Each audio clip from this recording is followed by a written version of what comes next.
Welcome to the channel. Today, let's make a gluten-free crust that's going to be perfect for pies, tarts, cheesecakes, and cookie bars such as lemon bars. Let's make a gluten-free shortbread crust, also called a Sable Breton. I'm Jamie with SavorySaver. I share gluten-free recipes, tips, tricks, and resources to make your gluten-free lifestyle easier. So let's get started. So this recipe is pretty easy. I got the recipe from the website Baker Betty, and she gives really easy to follow instructions, good substitutions. She lists what gluten-free flour she used, and this is pretty versatile.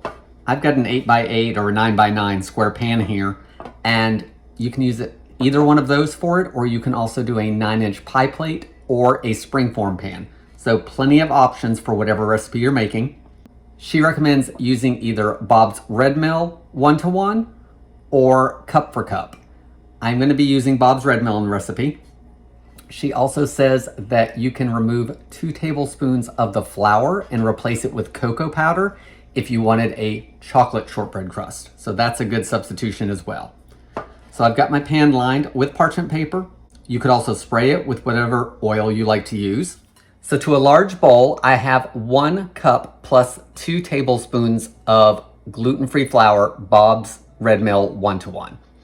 And if you're doing this by weight, which I actually did do this part by weight because I didn't want to have to measure 2 tablespoons of flour, I was being lazy. So it's 134 grams. To that, I'm going to add 1/3 of a cup of granulated sugar. I've also got my salt back here. I'm just going to add a pinch. I'm also going to add 1 full stick of unsalted butter that has been softened to room temperature. And if you wanted to use salted butter, then leave out your pinch of salt, and that would take care of that. The final ingredient, we're going to add 1/2 teaspoon of vanilla extract. Now I'm going to take my hand mixer, or you could have done this in a stand mixer, and I'm going to blend everything up until it's crumbly. Okay, so everything's crumbly and mixed in, and everything is pretty much the same size. There's, some bigger pieces and some smaller pieces, size of peas or a little smaller. So I'm gonna get my beaters cleaned off to get that little bit of dough off of that, and we're gonna press it into the pan. So let's get our base into the pan.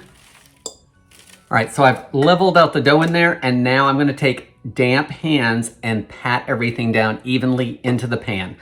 You wanna have some cold water because we don't want to melt the butter. We wanna keep that as it is so this bakes up nicely.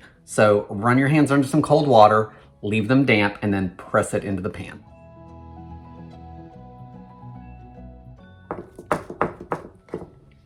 All right, it's pressed down pretty evenly. Those damp hands meant very little sticking to my hands. I'm gonna take a fork, and I'm gonna dock it all over, and that's gonna let the steam escape so it doesn't puff up too much on us. Now into that 350-degree oven for 20 to 23 minutes, and you're gonna know it's finished when the edges are lightly golden brown. After that, you're gonna need to let it cool. I'll show you what it looks like in just a second. So here's our baked gluten-free shortbread crust. It's lightly golden around the edge. I baked it for about 22 minutes in my oven, so start checking it at 20. It does have a few little holes and that in it. Maybe I should have packed in a little bit more tightly. I'm okay with that. I don't think it's gonna throw my recipe any.